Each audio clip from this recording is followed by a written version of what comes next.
Good evening and welcome to the Townhead podcast. I think that's probably really got to us all there. It's Derby Day disappointment for Dundalk at Drogheda. At a time where we probably saw more goal action at the end of the game after 90 minutes than we've seen for the whole game. To go through it tonight, we have Steph and Gally. Poor Steph. Lads. Start. Your intro said it all, Chris. I think we should finish on that. Yeah. That'll do it. Mark Carlin first comment in, you've probably nailed it there straight out the gate. Yeah. Gee, that's... Well, Gally, look, we'll go to you first. Just your thoughts on the game. This is what happens when we get over positive. When we all join Steph's positivity train from the last couple of weeks, we get ahead of ourselves and start predicting mad old scorelines. It's a bad game, and look at Drogheda done rightly well, but I don't even think they played that well. I think they were even shocked, but we just never got going. And I've said that a lot last season as well. We just without jumping on, I don't want to jump too ahead, but when they scored that penalty, it looked like it was like last season. We were 1-0 down, and we never looked like we were going to win the match. We never looked like we were going to get anything out of it. But without jumping too far ahead, I seen tweets that I kind of said to myself, we plenty the ball in the first half, but there was nothing happening. Drogheda looked more up for it, as they would be, playing in Head in the Game Park, Dundalk are coming to town. It's a poor night, and look, we've played a lot of games over the last couple of weeks. Players have got plenty of minutes. Boys are probably tired, including probably the centre halves more than anything, but we were never at it. We were never in it. And look, it's the first time we probably said that this year. Yeah. We've had a decent start. It's the first defeat.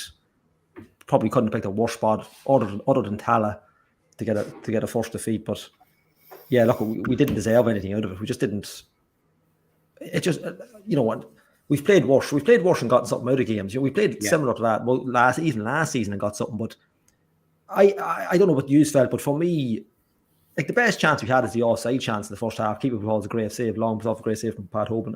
But apart from that, there's nothing. We've 2 clearances. We should have been 1-0 down very early. The clearance of Boyle, that I can't remember the striker that ran in and rounded Shepherd, but that should have been buried. We done well just to come away at 1-0. That's the shocking thing. I just didn't think we produced, and the worst thing is Drogheda weren't even that good. That was more, you're more annoyed about that, really. Yeah. Look, you can always have a bad game at the office, but you'd still expect to get something out of a game. But yeah, I'm going to cry because I predicted 3-1, and what an arrogant idiot I am. We all went overboard. We carried away. We all got on Steph's positivity train, and we've all fallen off. Steph, just your thoughts on the game tonight before we dissect it. Yeah, look, I think we were shy, to be honest. Very, very deflated after that. I think we lacked like a bit of I don't even know if you should say aggression, or like there wasn't like hardly anything to us at all tonight. We didn't look dangerous. We looked out of ideas. We didn't pass a ball. I know the pitch wasn't great, but look, you're going to have to deal with that for a few weeks until we get up and into the better weather. I don't know, like we just never looked like we were going to score. The supply to Hoban was non-existent. I thought even look at halftime, 2 changes, I'd say the riot act was read at halftime, and you're thinking 2 changes. That's a statement in itself at halftime. And if anything, we just were even less threatening then. I don't know. Even in the last few minutes, you're sort of screaming at us to maybe, just put it into the box, lump it long, and just see if anything happens, because we were passing it around the back and getting so far. But, to lose the unbeaten run and Head in the Game Park to Drogheda is just devastation. And like Gally said, they weren't even great. I know they had a few chances, and they hit the crossbar after the score. That could have been 2-0, but I don't know. Even like the penalty decision, like the ref took about 10 seconds to make the call. I think he was looking to the assistant to see if he wanted to give it, and on the camera you couldn't see if it was the assistant to give it or not. But when you see the replay, it's like one of the your man's boot gets caught in Shepherd's boot, and they seem to just turn together, and he goes down calling for a penalty, and the ref doesn't know. Yeah, I didn't think it was a penalty for me anyway. Maybe my defenders had on, but I thought it was very, very soft. But then we go a goal down, and as bad as you're playing, you just think, show a bit of reaction to it. Yeah. And we just showed nothing, which was really disappointing, especially after some of the results, holding on to draws or coming back from being down a couple of times against Bows. You think of that in daily minute, you're thinking, we come back twice, 2-2. Yeah, and you're just thinking, damn squib, totally Yeah, I mean, I think we're coming from the heights of, almost beating Shamrock Rovers, probably had, some of the best chances in that, in particular, Pat's one at the end to win it. Gally, if you take the first 20 minutes out of this, it's an even match. We had Hubin's one, which you kind of side-footed just past the post, and you're thinking, oh, we could be well up for this. We had plenty of control of the ball in the first 20 minutes. Then the other Dean Williams, tries to go around the keeper, and Boyle clears one off the line, and you're thinking this is going to be a wide open game. It just never really kicked on from there then, did it? No, and that was probably Drogheda setting it in their stall. Drogheda weren't afraid of it tonight. They were going after it though. Gary Deegan in midfield. Actually, we spoke of the guy in Nugent that's on loan. Is he on loan from Rovers? Yeah. He was excellent. And the centre half, the young centre half, Rowan as well. Rowan, they were well up for it, and as they would be. As Dundalk were when Rovers came to town last Friday night, and as we would be if Drogheda came to Oriel Park. And look, they grinded it out. I mean, like we said, like Steph said, they weren't great, but like Steph was saying there, sometimes I'm all for people having the ball. If you can control the game, if you have the ball, but you got to do something with it. Sometimes it might call for just a long ball up there. Just put someone on the run. I think even Twitter went on fire when he made 2 subs at halftime. It just goes to show Stevie takes no prisoners. Yeah, he's willing to make the subs at halftime. He's willing to go in and absolutely rollick them out of it. But you've only made the subs, and then your penalty comes up, and it's just a nightmare. And from there, in my opinion, now look, people might have a different view on it. Once the goal went in, it never looked. We could have played till midnight. It never looked like you were going to score. Drogheda wanted it more. They've hit the bar. Foley's hit the bar as well. They've had the better of it. Look at Bradley's done all right. Wardy didn't really get into the game, but like Steph was saying about Hoban, people talking about that body language. He relies on supply, and he didn't have it. I know he runs himself into the ground most weeks, but there was nothing for him tonight. Everything was wide, and the boys just like Georgie Poynton had a great game tonight. You hate to see it. We had him up here at Oriel, but Jerry Malone will be going nuts the way he let him go. It's just it's just a bad night at the office. And look, we hope we don't. I know it's early doors. What are we? 7 games? How many are we in? I don't think we can repeat that performance. I don't think we'll be as bad as we were. I don't think I'm being overcritical saying that. I don't think Steve O'Donnell won't let that happen. No. For me, once the penalty went in, that was it. It was game over. Game over. Drogheda. The only thing that looked like scoring a goal was Drogheda. They probably should have won 2-0 at least. Yeah, Steph, just, I suppose the start of Gally's point there was just talking about the Drogheda midfield, and probably Clark, Nugent and Deegan kind of seemed to hunt in packs between the three of them, snuffed out anything in the middle that we tried to play through. They were happy for us to have it in the back 4, go back and forth, whatever we want. As soon as we tried to press it and try to get Benson into the game, there was a real quick close down happening. And all they seemed to want to do was bring long diagonal balls and hit us on the counter, but it worked. Yeah, look, Gary Deegan was on the same underage team as me, and he was a tricky winger when he played underage, but you wouldn't take it out. no, you wouldn't think it now. Like, but he sort of transformed his game a little bit. Even his time at Galway United and Bohemians, he sort of dropped into the middle, and he used to be a box-to-box midfielder, and he sort of gradually went back a little bit to the 6 role.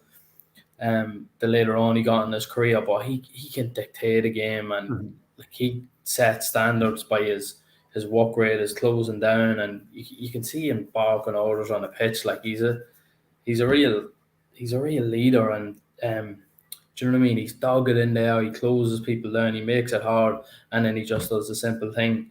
But you could see the game plan they had. Like they were like they knew Benson. You know, if they can nullify him a bit, it sort of shackles us a lot at the minute, because you know the other players in there, like we said, Wardy came on. There was a chance to slip McMillan in, and he just totally overhits the pass, like just a little slide ball.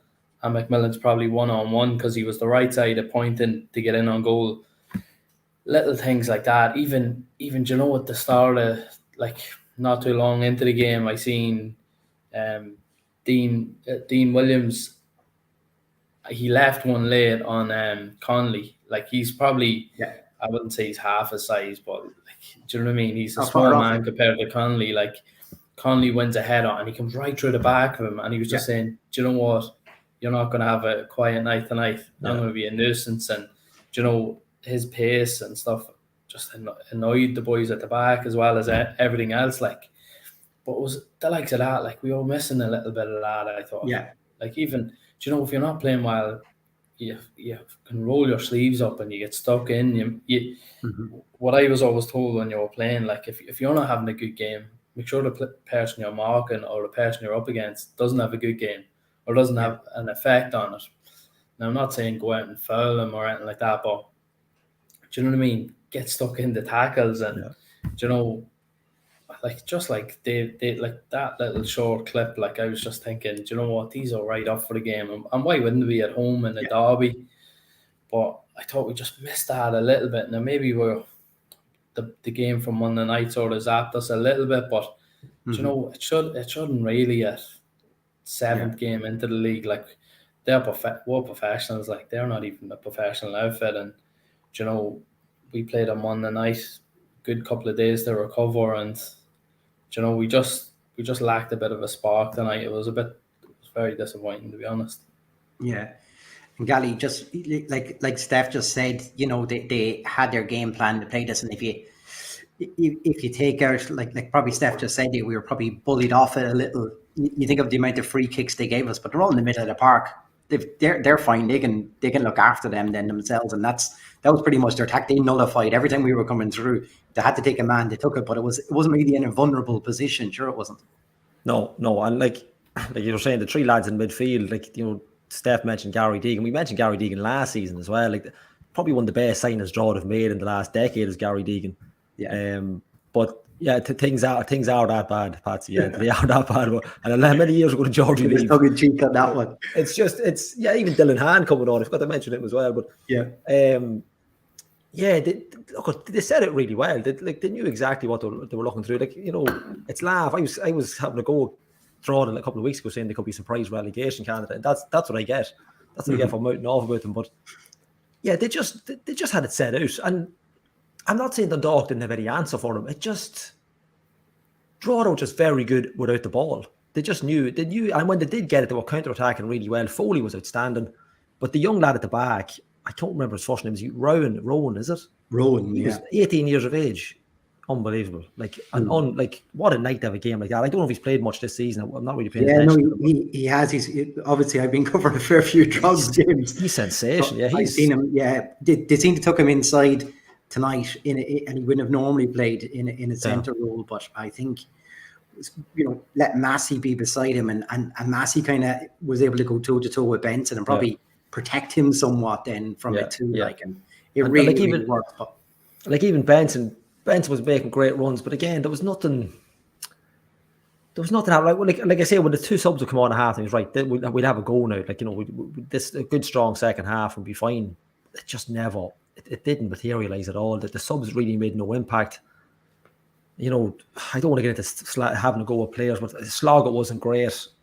like, I'm not going to, we haven't asked for it yet, but I don't know. I don't know how we give out a pizza on that one. I don't know if you can send one down to Kevin Doherty, but it's just we could always do one of those. Give us the best description.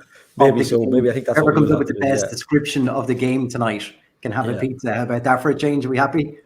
Yeah, absolutely. Go for it. There's the first one in there. Serves us right for not having a parade. There's a cracker straight away. There's the bar, people. Let's see if we can.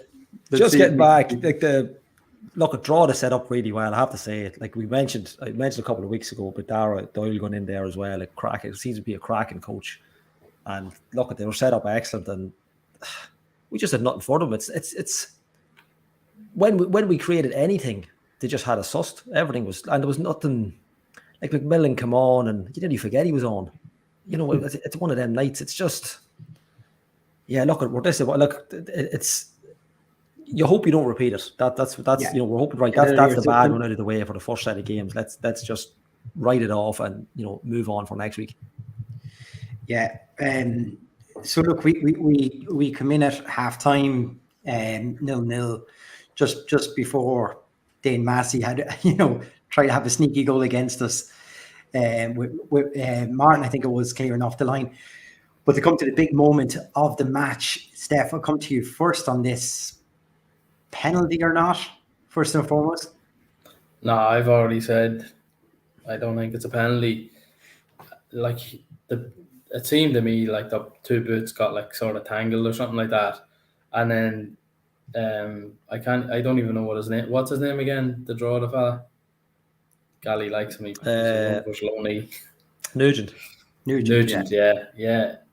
He's just claimed for it, and the referees looked at him for about 10 seconds and then decided to give it. I was actually impressed with him the first day in Oriel in the Malone Cup. He played right wing back, and I thought he was excellent. And I was thinking, look, he'll be a great player for them. But he seemed to play a bit more centrally and more advanced. And I thought, look, he done rightly again tonight. He's a dangerous sort of a player, and I think the more games he plays with the Drogs, will stand to him. But look, I don't think it's a penalty. I think it's very harsh. Like even when the ball comes in and Slogga takes a touch, and although it's a bad one, he's still facing away from his goals, and Nugent's behind him, so he doesn't even see anything. Like, so yeah.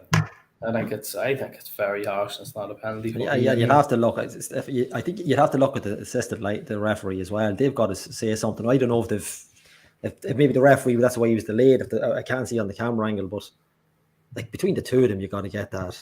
I don't even know. I didn't see it in real time. It was a replay I was watching, but it didn't even look. I don't know if there was a mad shout for it. I don't know. Maybe there was. Maybe there wasn't. But it just like Slogga was ready to play on. Not like nothing happened. But look, Slogga sort of reacted as if to say, get up, you're jumping on the ground, like. I think that's it. When he hits the ground, I think the ball was a Boyle after that, and he was looking to just play it out, thinking there's no way he's going to give that, like. And then lo and behold, Gally, initially when you looked at it, and did you also think no penalty? What I saw was the replay. I just happened to come back, and it was showing the replay in slow motion. And in the slow motion, it looked like a penalty. But just because you were seeing it in slow motion, because you could have. But for me, I've seen it again since it's not a penalty. Like the question would be if it's outside the box in the middle of the park, it's not even a free kick. So the game probably carries on, and that's always the danger when everything goes inside the box. It seems to change what the perspective of the referee and what he's going to do. And like if that's at the halfway line, that game just plays on, and there's not even a foul. I think once it goes inside the box, and in this instance, it has changed the game. You're thinking 50 minutes in, we still have plenty of time here. You got half the match, but it literally changed the game for us. But I'm not saying we substitutes and everything, because we never even got to get going with those substitutes on it at all. Sure, we didn't. Yeah, exactly. Yeah, and you're kind of thinking, like I think even tweets was going out and people saying, "Look, this is it. There's no man." Like whereas. If Vinny Peart, Stephen Kenny mightn't have made those subs at halftime, whereas Stephen's gone in and said, right, it's not working. Here we go. And it just, you couldn't have got off the worst start. Yeah. Like if you're beaten by a screamer, if you're beaten by an like if Foley's goal goes in and doesn't hit the bar, fine, look, you can take them kind of goals.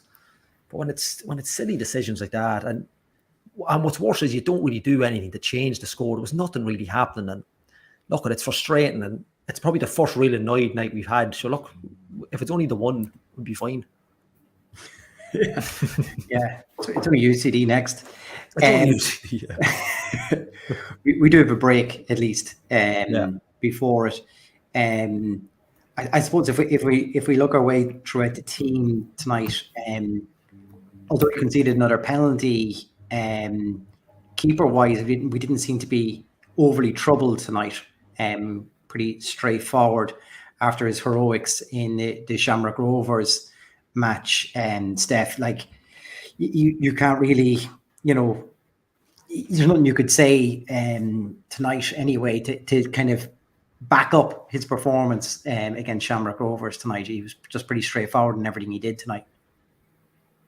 Yeah, look, they hit the bar and stuff like that, but I think he's done okay. Like, the penalty's a penalty, the striker's always a favourite to score that, but yeah, I don't know why. Like, it's just disappointing, the whole performance all around. Like, Galley's just he's just sapped the whole good vibes that was going on.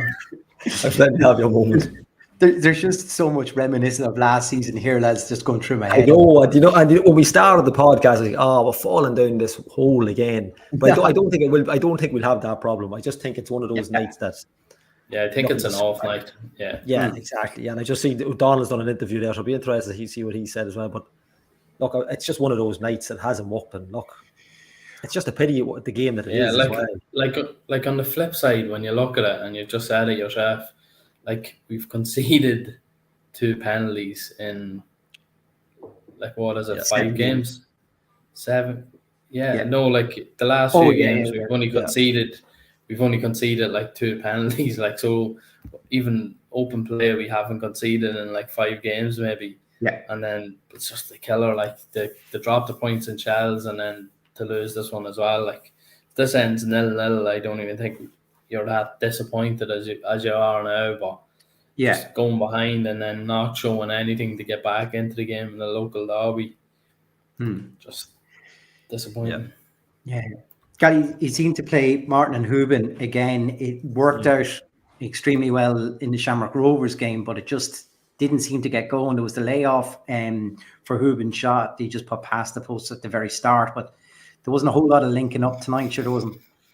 No, and I thought Martin seemed to be covering a lot of ground, not needlessly, but that would be Pat's job. Like, Pat would be normally covering the ground. There were almost 2 of them doing it, and it just kind of left nobody. Like, if Martin would play to McMillan or something like that, it might have worked out better. But look, that's just tonight maybe. I mean, look, they've had a great game last week, but yeah, it didn't really work tonight. It was probably, look, a Keith Ward for 90 minutes might have made a difference. I don't know, but hindsight's great. Like, but yeah, it didn't work out tonight. The 2 were they were. I thought Martin was nearly running too much out wide. They were looking for balls that weren't coming, that wasn't happening. Now look, I think he's a great player. I think he's great to have his pace. I think he's very similar to Hoban in the stature, but I don't know about long term, the 2 of them, I don't know. But then again, look, it depends who you're playing against. Like Massey and Rowan there tonight were excellent. Whereas 2 boys probably up against 2 better centre halves, and not being disrespectful last week, and they've had a great game. So, like Steph saying, it's just one of those nights. I don't mind that combination. I think Martin will have it seems to be he's going to have a big impact in the season because I don't think Ward will have that longevity over playing 90 minutes week in, week out.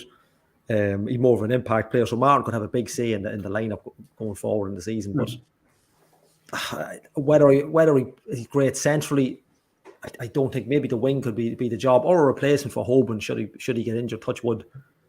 But tonight it just doesn't work. It's one of those nights. When you've got a 3 midfield and Gary Deegan's at the anchor of it, it's very hard to get anything going. Like, Deegan can probably play for any team in the league, in that role. There's not, like, with the exception of Chris Shields from last year, there's not many as good as him in that number 6. In that role, yeah. Yeah, exactly, yeah. So, look, we'll give him the benefit of the doubt. Hopefully it's just a one-off, like you say. That's what we're praying for anyway. Like, Steph, I suppose if you look at the first 7 games, we've got a chance to have a real good look at this squad. bar maybe the keeper position, we've been pretty consistent about being inconsistent about another large group of opportunities for players in this team. Do you think is there a small element maybe of whether it's Skip doesn't want people to be settled, knowing that you're 100% going to start all the time in certain positions, or do you think is he still trying to work out one or two things here? Obviously, the Leahy thing probably threw him early on in the season, and he's been trying to catch up. Playing Macari that side, then playing Bone that side for the past few games. So you think is there an element that he could be still wondering what his favoured starting 11 could be? Yeah, look, I think he's come in late and he's probably playing catch up when he's recruiting and signing players. I'm sure he didn't get all his first choice signing straight away, and then the whole he like everyone heard he was coming in, but how long did it take for him to get announced? I know he was probably walking away in the background, but if there's any sort of uncertainty, a player mightn't just sign, or if a concrete deal's on the table and a certain manager's in place, like you might just go there. So I'd say he probably didn't get his choice of signings straight away, and that's probably led to the loan signings and getting other players in that he mightn't necessarily have just wanted straight away. But we're just getting them all together, getting used to each other, and then the first couple of weeks we had 2 games in a week, so you're trying to people getting up to match fitness, and then injuries like Leahy we mentioned is probably going to start. For me, he'll be the first choice left back or left wing back. And then with the amount of centre halves he signed, I just thought straight away that we go 3 centre halves and play wing backs. And then I think like he seems to still like Mountney. Last year he played an awful lot until he got the bad injury. So I think he could possibly come in as a right wing back. So he's still a wee bit away. Macari could be a centre half.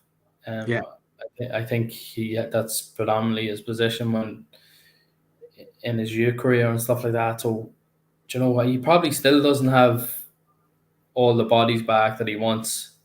And then he's probably juggling between, the games. We rested a lot on last Friday for Shells for the game on Monday night against Rovers. And then again, you're trying to juggle, like Bradley's been outstanding for us, and then he picks up the injury, in Shells, and he goes off at half time. Things like that. Like he's had quite a bit to deal with in such a short amount of games.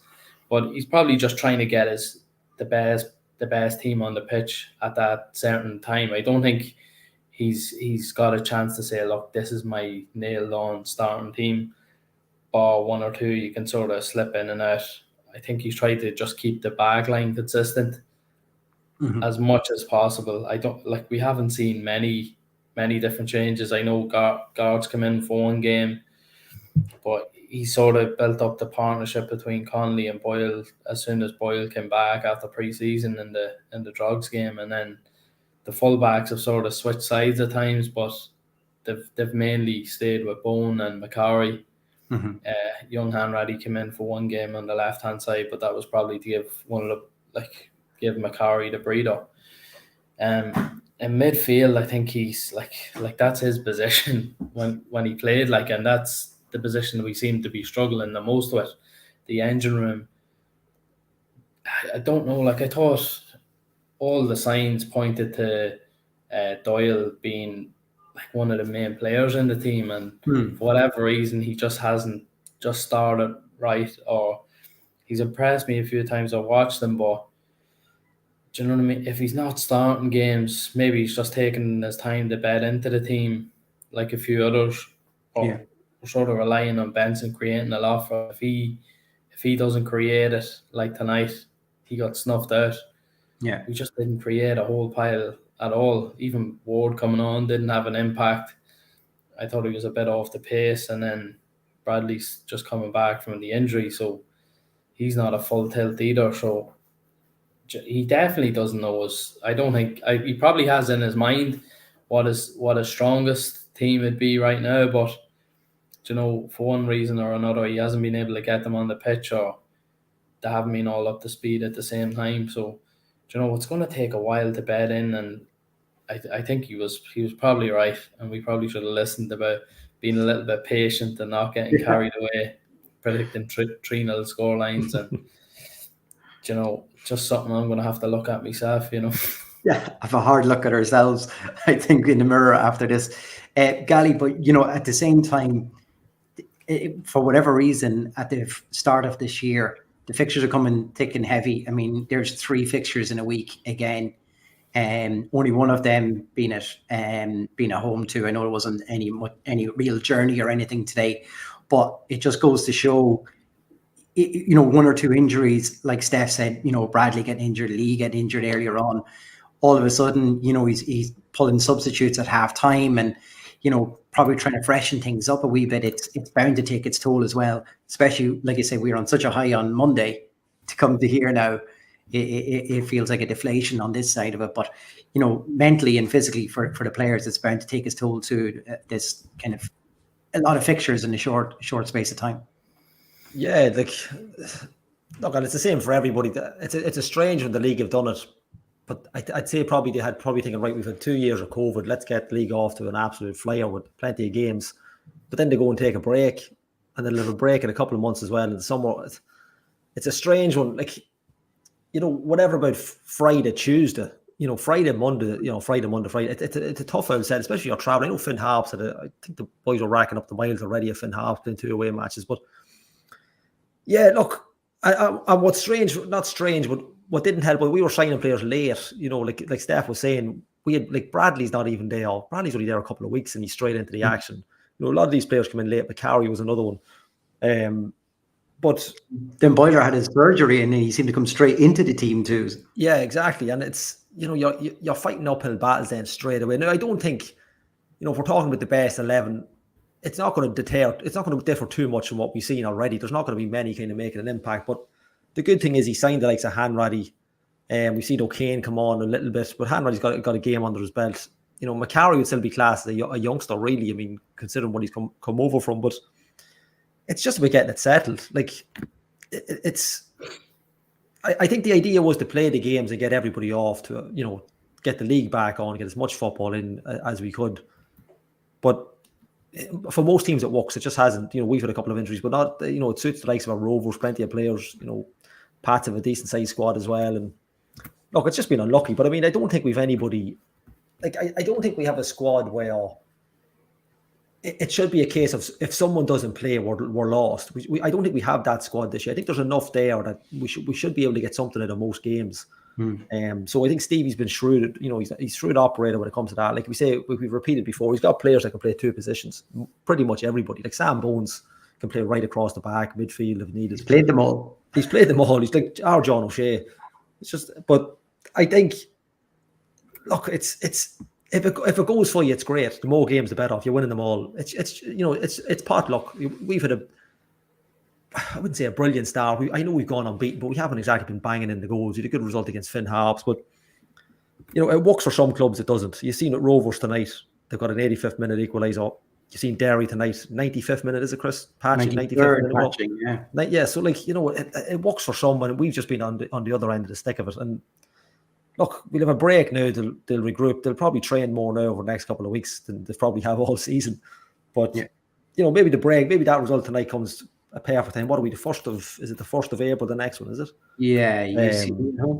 Yeah. So look, maybe it's a perfect time to have a bit of a break. They've nearly the first part of the season done, and you know, it could be just perfect. Could have given longer to perfect. Not the result. The result isn't perfect. But if they're going to take a break at any time, maybe tonight's the night. You know.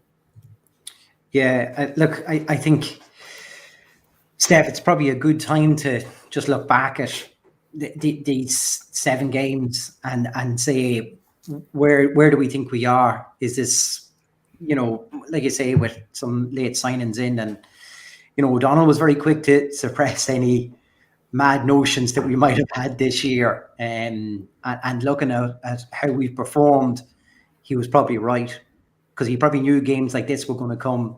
That even if you take the Rovers match where we played well, but we still only drew it, didn't play it well tonight, and we got beaten. So maybe it's a good grounding going into the next round of fixtures after it. But is this kind of where you thought we might be?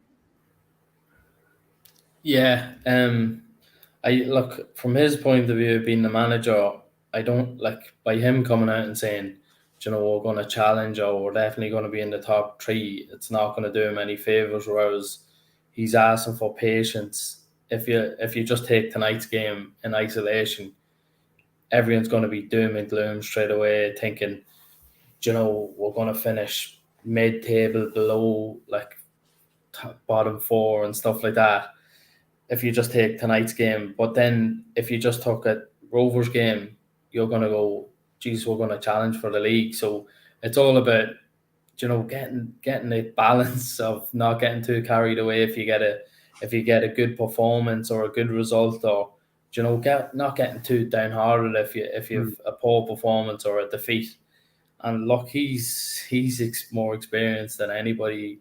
You know, he's a real leader, so he doesn't need anybody to be saying that to him. He's going to know rightly well, and you know, himself and Craig have, you know, massive amount of experience and knowledge. Like they won't like look. They'll get stuck into the boys for not performing and not like underworking and stuff like that. But they're not gonna, you know, dismiss everyone like so. Yeah. Just the season as a whole, look, we could have. It's been a case of, you know, we could have won a lot of games. We drew. Like you look at the Finn Hops game, we could have easily lost that game. We end up coming out with a 3-0 victory. Shell's game, you're looking at, you know, we could have won. Derry hit the bar in the last couple of minutes. It's like fine margins. These games, penalty tonight, don't think it's a penalty. You know, the game ends in another draw. So, you know, there's been little or nothing in some of the games, and you know, another couple of points, and we could have been right up there at the top. And I think it could be one of them seasons where it's going to be a bit of a roller coaster. We're going to be on top of the world 1 minute, and then it's going to be another result, and you're back down again. But I think, look, if we keep sort of level-headed about it and don't be predicting 3-0 away wins, and like I've done too many times this season already, and I'm bottom of the prediction table. I think we'll look at. I still think we've a good enough squad to finish in the top three. I might just say top four now, just to be level-headed about things. Yeah.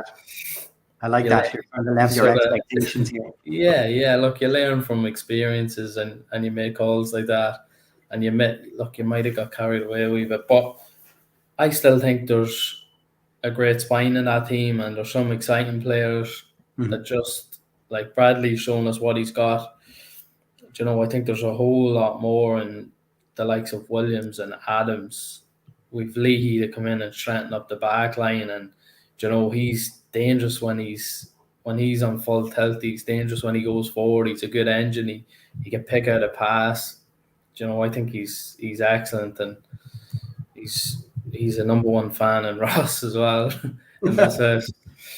But you know, if we can get everyone back, and then you know the competition for places starts to hot up, and you know, even in training, everyone will become more competitive, and so hopefully we can get everyone back in, and you know, really start driving on and turning some of the draws into wins, and some of the loss like tonight into a draw where we fight back and we scrap. And like if we get a late equaliser at the end there, it nearly feels like a win, and the whole mood's different. But you know, we just didn't do it. But just going back, circling back to your question, I think top four is realistic. I don't think Derry probably shown that they've been the standout team so far. Gally called it at the start, and you know, he's sort of been proved right early. It's not. Look, it's 7 games in. It's not. Yeah. But they look very strong. They've goal scorers and different things like that. But I still think we could have a very good season. I'm not getting too downhearted about it. No, exactly. That's it. Gally, like we're going into this break, you know, and if the break had come after the Rovers match, we were all saying, hey, we're going to win the league. They're going to be a lot more realistic. Is that a good or a bad thing, do you think? just to focus the minds when we come back for that UCD game? Yeah, I mean, I remember saying last year, I don't want to keep going back to last year. I remember saying, I can't remember the result, which dodgy result it was, but I kind of said, at least they're getting them out of the way now. So at least, so we have this night tonight and it's nice and early. But then last season was just a conveyor belt of shite. So, I think it'll be I think they'll come back a better team. It's amazing what time off might do for them. I think, after tonight, there's no way Stevie is happy with tonight, especially local derby. I remember Stephen Kenny going up there. I think it was the first game of the second season. They won more than 4-1. Anybody remember that match? And he went on to win the league. It was a disaster at the start. I remember ringing my father saying, this team's going to get relegated if they keep playing the way they're playing. But I think that result tonight, it could be, like Steph was saying, it could be the making of them. It could be, that could be your wee positive spin you need. Because I don't think the coach will allow that to happen again, and especially from players who came off the bench, they were probably sent on with you've got to go out, you got to change this, we got to do this, we got to do that, and it didn't happen. So they'll be as annoyed as them, even though they've only played half the game. But look, you don't want to break from football, but I think it could come along at a perfect time. It could be a perfect time to say, right, lads, regroup. Let's plan for the next game because I know people that say, obviously we've said about draw tonight, we're going to get a result. People will assume a result against UCD. UCD have been one of the best footballing teams in the league. They mightn't have the players to keep them in a Premier League, Premier Division, but they've always played good football, no matter who's been involved. They're a conveyor belt for League of Ireland winners. Yeah. So look, you won't be going up there expecting a massive result there either. But maybe the break, and it won't be a break. It's a break from match play, but maybe the break might just come along at a perfect time after. They've played. Have we played 3 weeks in a row on a Monday night? Is it 2 weeks? Yeah. It's a lot of football. I mean, I know people say, "Oh, they're full-time professionals," but it's a lot of football to be playing in a couple of weeks. So, look, maybe it just comes along at a perfect time. Not for fans because you want to see them out on the pitch tomorrow night now again after tonight's result. But look, it could be just that we switched the flicks and said, "Right, lads, that's the end of it. Let's get that out of the way, and we can't have another one of them." It's like a Macedonia when Ireland had a Macedonia. I was just going to say, I just had a Macedonia, and we'll have the jersey and training and everything. Yeah, we would have been drawn again. Look, and I think that's kind of what Frank Carlowan is echoing there. He just said, he hopes they're killing each other in the dressing room. It's a catalyst to kick on for the remainder of the season.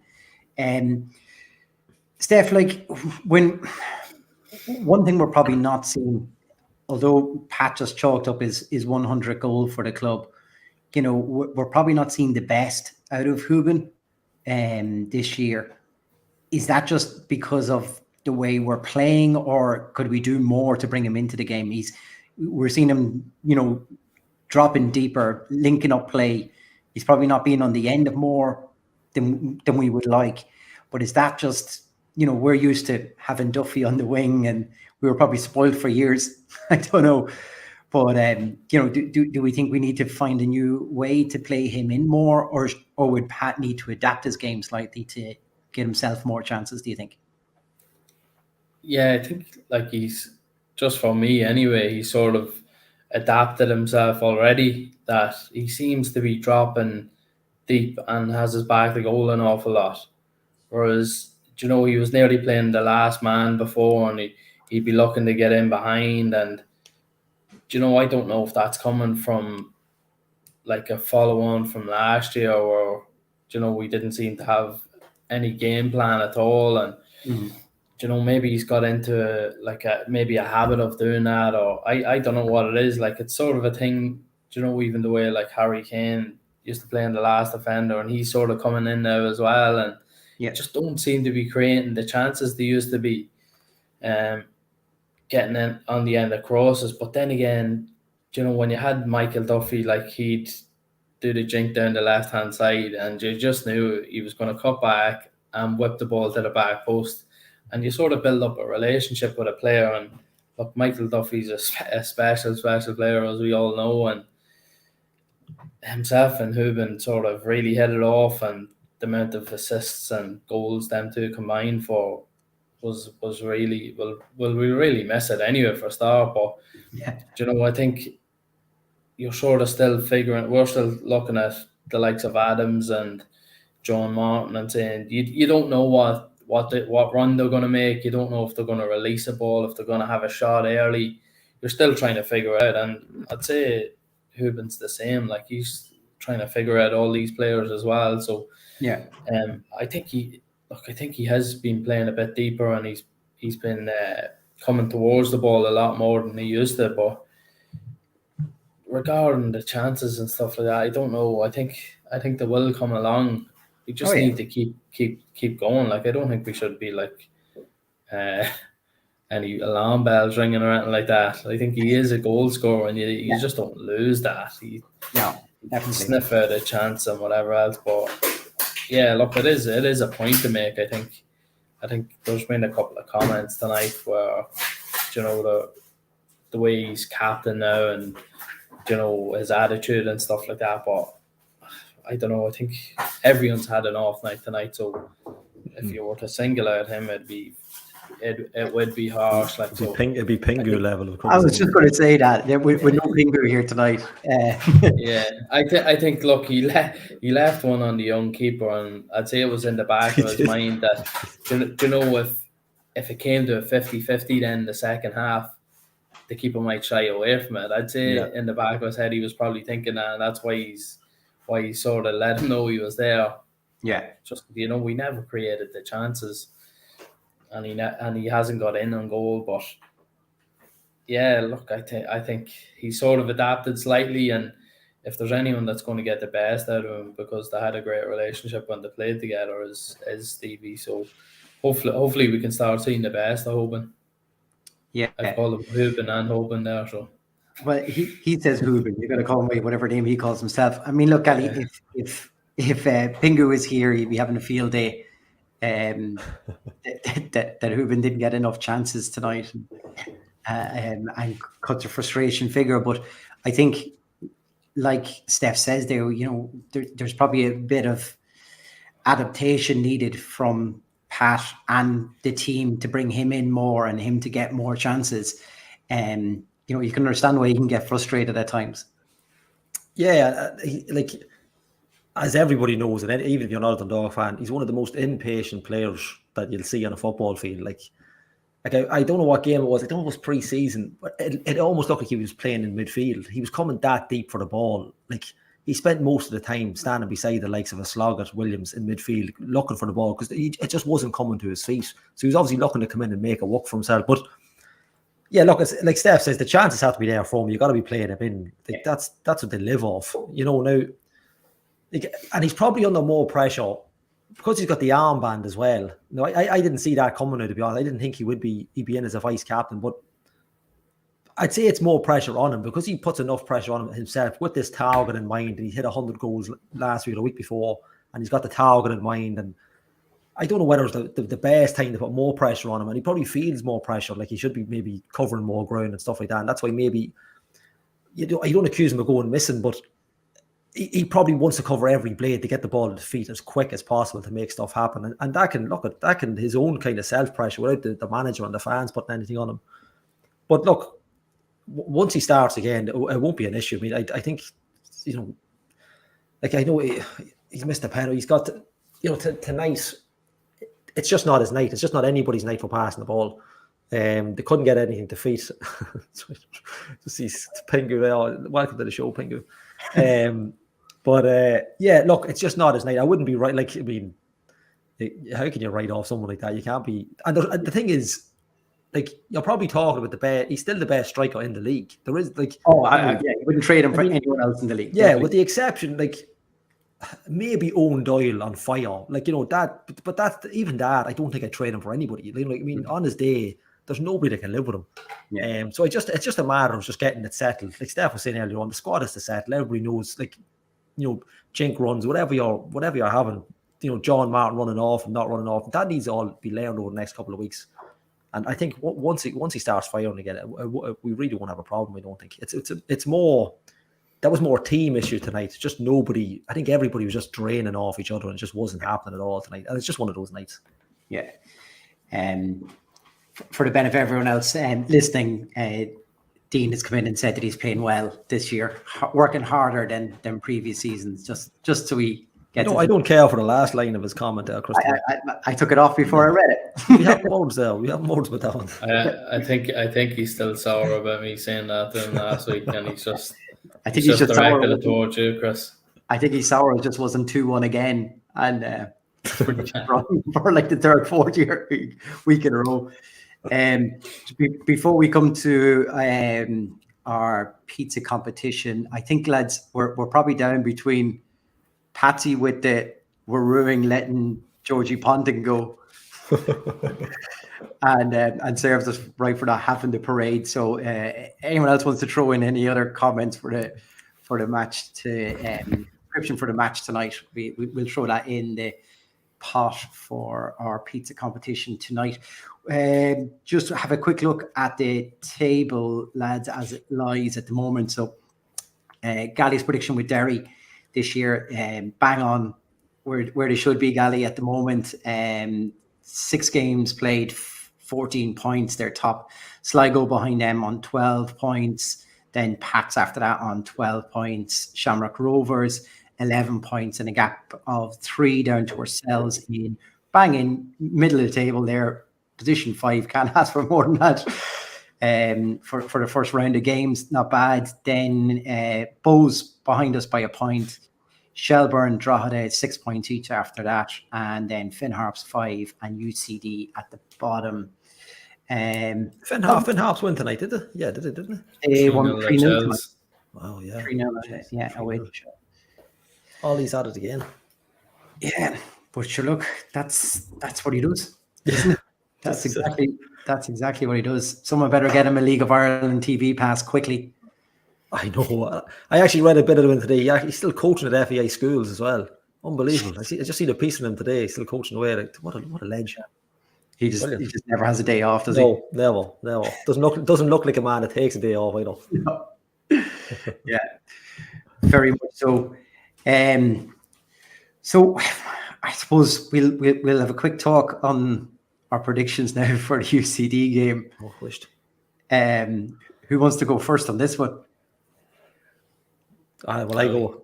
Okay, go on, I think maybe if the game was next week, I'd probably be looking for luck. We'll take a 1-0, but I think maybe 2 weeks off. Look, I'd hope they'll regroup. Look, it's not a regroup. We're talking about like Rafter coming off the end of an absolute pace and 6-0 or something. But I think just for the context of the game, if it's a Shelburne or a Pats, the fact you've gone on the Louth Derby and it's Stevie's first Louth Derby as a coach and stuff, a lot of the players will be experiencing it for the first time. I just think it was just a bad night at the office to have a bad night at the office, if you get me. But I think they'll come back all guns blazing. Is it an away game? No, we're home. Oh, even better. I'm going to be conservative. I'm going to go 2-0. If it was next Friday, like if we had a 1 tonight, I'd probably be saying 6. But I'm going to because the confidence and the positivity Steph got us will get overpower me. I'll just keep it nice and simple. 2-0. 2-0. Steph? Yeah, look, I think we'll get back to winning ways. Yeah. Hopefully we can put in a performance that can match it. Getting back to Oriel as well. I'm not going to say 3-0 because it's can't do himself today. But anyway, I think we'll win 2-0 as well. 2-0 as well. This will be my third time seeing UCD already this year. Did you get a season ticket? They play some good football. I was at the Bows match earlier on today, and that game could have been 4-4 easily. It was that sort of defensively, they were a bit naive. I think they can be. They want to play. They want to play good football, so they're trying to play themselves out of everything. But that'll be their downfall. But going forward, they have plenty in the tank, plenty of opportunities they'll create. But in saying that, I won't be going 2-1. Like Dean, Ash going to go for 1-0 to us. I think. Conservative. Yeah. Well, usually, I'm obviously, like what I said, mine, I'm obviously being completely ridiculous. Usually, like you say, they've always been an excellent setup. Yeah, they've a couple of under 21 internationals like Whelan and Kerrigan who are in the first division team of the year. The captain Carney, I think his name is. Carney, yeah. I rate him very highly. He's a good player as well, and like you say, they try and play ball the right way, but hopefully they get found out. Exactly. So we've had a couple in, lads. I want you to pick then between our parade one or Georgie. Which one wins it? I like the parade one. I have to say that started the whole ball. I'm going to go with the parade one for me. Steph, I don't know if I'm picking, so we go for a revote. I'm going with Georgie. Chris, see what you started. Sick though. Well played, lads. We got in there, Steph. We sorted that out. If you had went with Georgie, I would have went with parade. So he set himself up for the fall now. That's right. Well, you're not there for a few weeks, lads. This is a rookie mistake. I actually like the Georgie one. That made me laugh. So, Patsy, there's a pizza for you, pal. Congratulations. So is that Patsy? Is that Patsy whose name I spelled wrong on the thing? It was, yeah. So I think we've. Well, then Patsy deserves a pizza just for that alone. Deserves it. That's my fault. I'll hold my hands up on that one. Actually, I would have went for the parade because he was slagging off the wallpaper.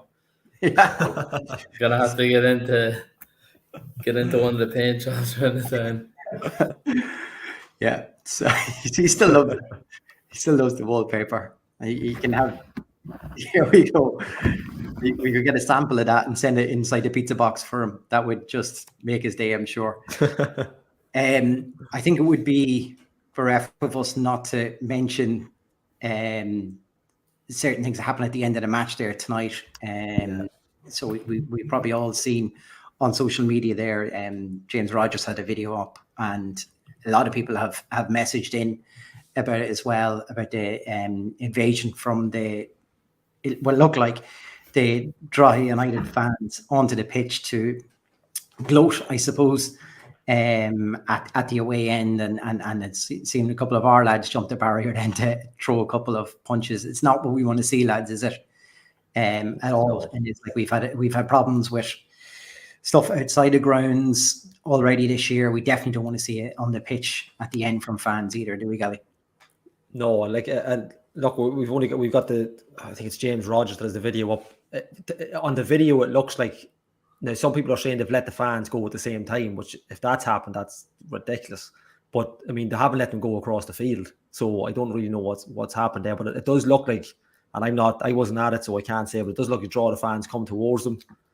And look at, I mean, look at if like we said, if somebody runs at you and they're swinging fists, like what do you're obviously going to retaliate to it. But I'm not sure how out of hand it got, but there seemed to be a little bit of a lot of, there was more, like you said, Chris, there was probably more action in the box after the game than there was actually during it. But yeah, look, it's so you don't want to see that. Look, we've had pitch invasions before, and I don't mean us, just in the league. Yeah. You know, we've had it at Oriel Park Rovers as well. It's not something like, and because it's a loud derby as well, it makes it adds fuel to the fire. And look, and I'm not saying keep it outside either. You know, it shouldn't happen anywhere. It's a game of football at the end of the day. But look, it goes on, unfortunately, and we've had it. I think was it at Shelbourne? Was there something at Shelbourne after the match as well? Is it the Shelbourne game? I could be wrong on that. But look, could have been. Yeah. Look, there's no place for it. There's no place for it. And look, I get the, you know, there's verbal abuse and banter and stuff. That goes on. But when it gets violent, especially when it crouches on the field, there's kids, like you can see in the video, there's kids. And there's kids now being kept. There's also kids in the middle of it. Like, I have a 9-year-old, and these kids look about the height of her. Like, that's mental. Like, I don't know what's wrong with people, but you allow your children to run onto the field in the middle of that. But yeah, look, it shouldn't happen regardless of who's involved. It shouldn't be happening anywhere. Yeah, Steph. Look, it's just a little disappointing because I suppose attendance has been so good around all the grounds in the league this year as well. So these sort of elements, you wouldn't want that to creep into the game at all. Sure, you wouldn't. There's probably new eyes on this league, you know, where people who normally wouldn't have watched it, maybe starved of football due to lockdown or whatever, you know, you don't want to see elements of that creeping in now, sure you wouldn't. Yeah, look, it looks terrible. It looks so unprofessional as well. Like as a league, that it's happening. It sort of crept in. I know a couple of weeks back when Rovers went up to the Ryan McBride Stadium, there was a couple of incidents where there was people on the pitch and that. And look, it just shouldn't happen. Whether it's a steward issue or what, it shouldn't be happening. There's kids here. We try and pride ourselves on being like a family league and having young people there watching it. And if they think that's the norm or acceptable, then we're going down a bad road. Do you know, there did seem to be a lot of fighting on the pitch, and look, I know there's young lads there and people are antagonising each other, but you know, you have to keep your head. Like, look, I know the Drogheda fans, and there was a serious amount of them on the pitch, which shouldn't have happened in the first place. And over at the Dundalk fans, you know, people are going to react. I know people have, you know, go up and have a few drinks before games and stuff like that. So, you know, sometimes it gets out of hand, but it just can't happen. You know, it's awful. I've just seen something on Twitter then as well. Zoe Muffy had something up as well about getting abused, which is another disgrace. I think it's Kieran Callan had it up. Right. And it seemed to be a Dundalk fan that was shouting abuse, bumped into her mum, and then, Yeah. you know, look, I don't know, maybe it was just a bad night all around, and might have been a full moon out there, but It is. yeah, so what, like, look, it's awful Yeah, scenes. It's can't all stand over for that sort of behaviour in any way, sure you can. no, definitely not. Like, look, everyone's up for, you know, creating a good an atmosphere or even a rivalry, but when it boils over like that, it's not good at all. Like, you know, if someone gets seriously hurt there, Yeah, you know, it's just awful. But hopefully we don't get scenes like them again. Look, there was flares on the pitch. The game had to be stopped at the start of the game, which was a sign of things to come, maybe. But you know, all that just needs Could to stop the game then, maybe save us from it all. Yeah, get behind your team, but get behind your team in the right way. And if your team gets a result, celebrate it. But you know, you don't need to be running on pitches and antagonising other fans. And we've seen it all too many times. And you know, we just don't need it in this league. Yeah, absolutely. Well, look, on what I suppose was a disappointing night for us in Head in the Game Park. We never got a chance to go ahead in the game. And I had that lined up the whole way home saying, I'll have that. That'll be perfect. that was nice. Never even got the chance. I like that, Chris. Put it back. It wasn't even worth the intro because that intro was perfect for tonight's match. But look, we'll go again for the UCD game. Thanks everyone for all the comments in tonight. Thank you, Gally. Thank you, Steph. Thanks, Patsy, for commenting, for winning your Tony's Pizzeria pizza for tonight. So you can, we'll all have a slice of that one. You can deliver that one to us. We'll all go around the staff and look at the wallpaper. Yeah, exactly. We'll all go around the steps and we'll do it. Gents, who wants to end this one tonight? No, refusing tonight. Gally? We could probably go with yours, Chris. Our heads just weren't in the game.